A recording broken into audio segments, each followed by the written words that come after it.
on a new adventure.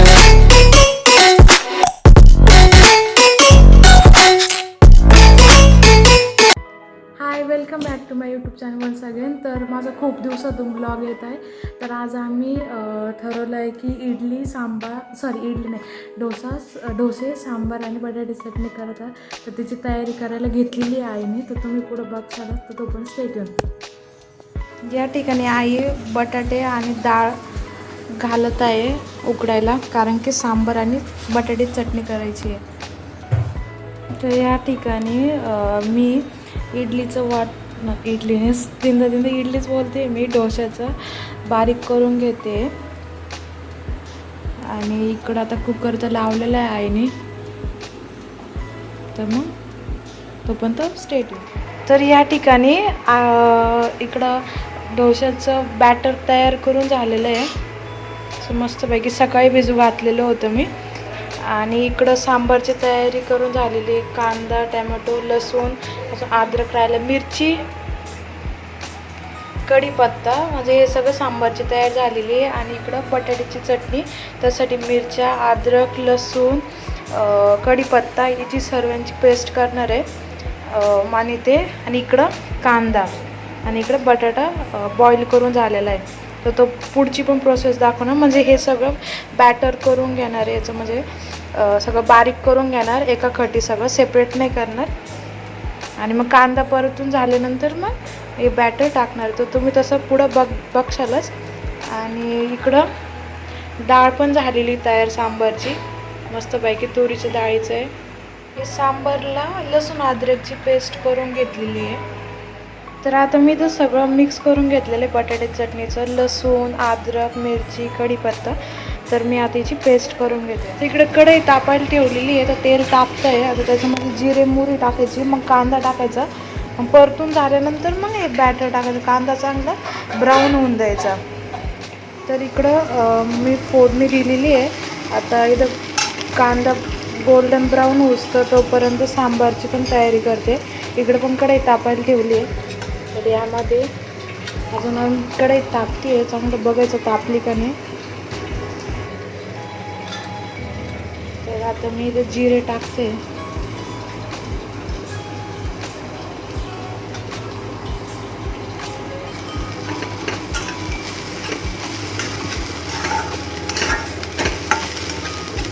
Medium फ्लेमवर राहून द्यायचं, मग कसं चांगला परततो कांदा. इकडं पण आता मोहरी तडतड होईल, मग त्यानंतर जिरे टाकायचे आणि मग लसूण अद्रकची पेस्ट टाकायची. मोहरी आता इकडं तडतड झाली आहे. आता इकडं जिरे टाकते. जिऱ्यानंतर अद्रक लसूणची पेस्ट,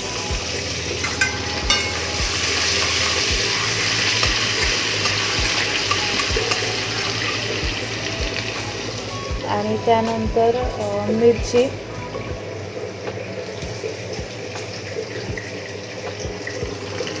तर मिरची थोडीशी फ्राय करून घ्यायची.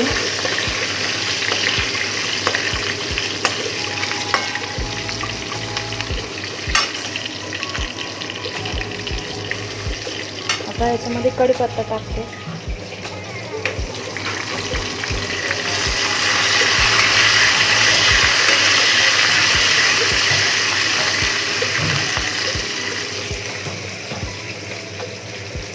अशी कडक फोडणी द्यायची, म्हणजे चांगलं झालं होते. मग चांगलं त्याचं स्मेल येते कढीपत्त्याची.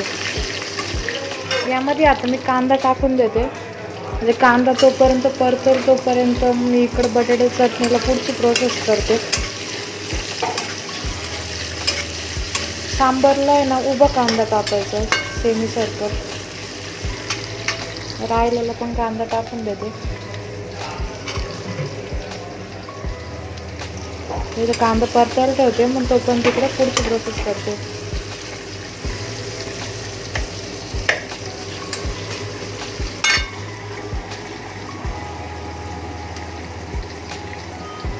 तिथं कांदा बऱ्यापैकी गोल्डन झालेला आहे.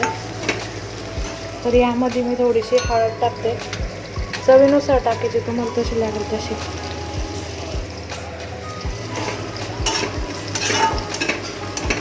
आणि तो मसाला केलेला आहे तो पण मी टाकते आता. तर या ठिकाणी मसाला टाकलेला आहे ना, तो मसाला थोडासा परतून घेते. आणि मग नंतर फक्त आपल्याला बटाटे मॅश करते सोडून घ्यायचे आणि याच्यामध्ये टाकायचे आणि मग चवीनुसार मीठ टाकायचं. मग थोड्या वेळ 2 मिनटं परतून द्यायची फक्त चटणी, मग झाली चटणी.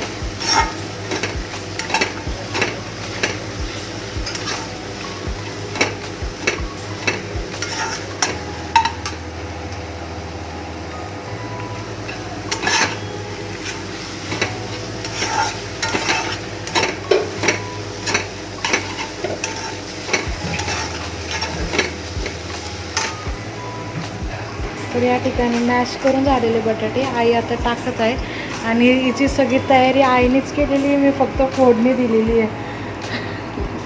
हॅलो.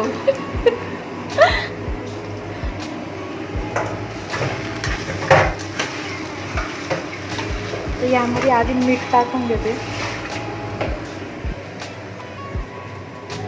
मीठ पण आईलाच टाकायला लावते, आई तिच्या अंदाजाने टाकत.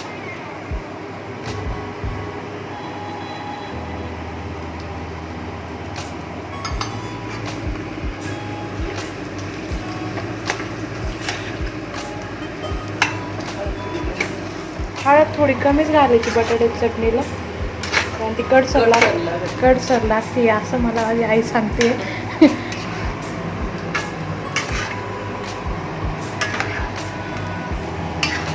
अगदी बटाटवड्याची चटणी सारखी चटणी बनते. हां, आणि याची परोठा पण खूप छान होतो, बटाट्याचा वडा पण खूप छान आहे.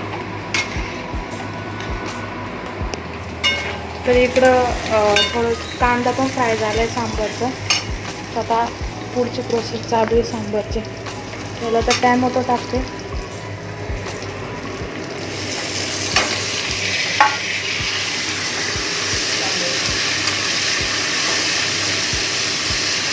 आणि इकडं चटणी झालेली आहे, फक्त 1-2 मिनटं गॅसवर ठेवायची, मग झाली प्रिपेअर, मग तुम्ही खाऊ शकता. आणि ती डोसाबरोबर छान लागते, तशी पण खूप छान लागते. तर इकडं पण आता सांबारचं चालू आहे.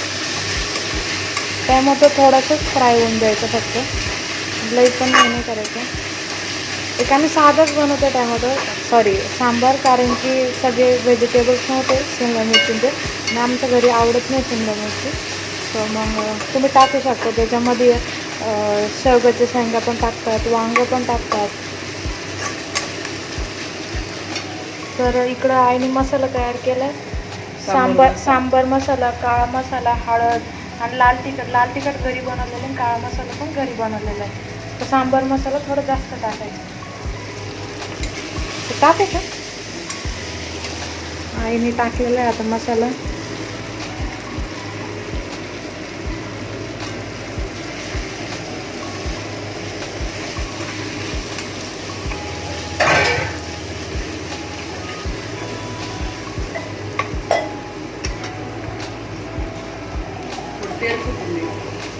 थोडं तेल सुटून द्यायचं सांबारला, म्हणजे मसाल्याला मसाला फ्राय होऊन द्यायचा चांगला, मग त्याचं मस्त अर्क उतरतं त्याच्यामध्ये सांबारमध्ये. इथं सांबारची डाळ टाकते तुरीची, फक्त तुरीची डाळ आहे. तुम्ही मुगाची पण टाकू शकता, पण शक्यतो तुरीच्या डाळीचं सांबार हे खूप छान लागतं. थोडं पातळच करायचं, थोडं पातळ पण करायचं, कारण की थोडं बरं वाटतं. घट्ट एवढं छान नाही वाटत, मग ते नुसत्याची भाजीसारखं वाटतं. आता याला उकळी येऊन द्यायची मस्त पैकी 5-10 मिनटं. तर मीठ टाकायचं चवीनुसार. आता आई दाखवतीये केवढं, म्हणजे असं पातळ करायचं बऱ्यापैकी. मस्त तरी आली त्याला, छान स्मेल पण. तर आमची भाजी अशी चटणी तयार झालेली आहे.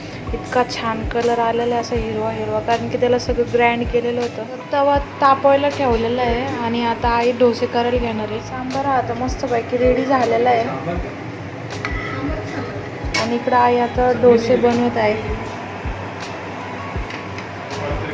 तर अशा प्रकारे आईने आमरस पण केलेला आहे आणि अशा प्रकारे आमचं तयार झालेलं आहे सर्व.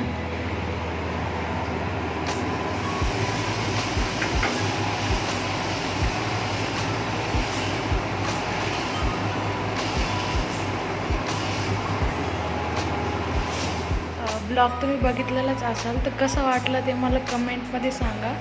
तर आणि दुसरी गोष्ट, हा मी खूप दिवसातून ब्लॉग करत आहे आणि तो खूप दिवसातून म्हणजे काल पण एक ब्लॉग अपलोड केलेला मी. आता ह्या 2 दिवसांनी येईलच ब्लॉग, तुम्ही बघशालच. पण अजून माझ्याकडं म्हणजे माझ्या अजून एका दीदीचं लग्न झालेलं आहे, तर त्याचे पण ब्लॉग मी शूट केलेलं आहे, पण एडिटिंग राहिलेली आहे. म्हणजे माझं मध्ये स्टडी चालू होतं त्यामुळं.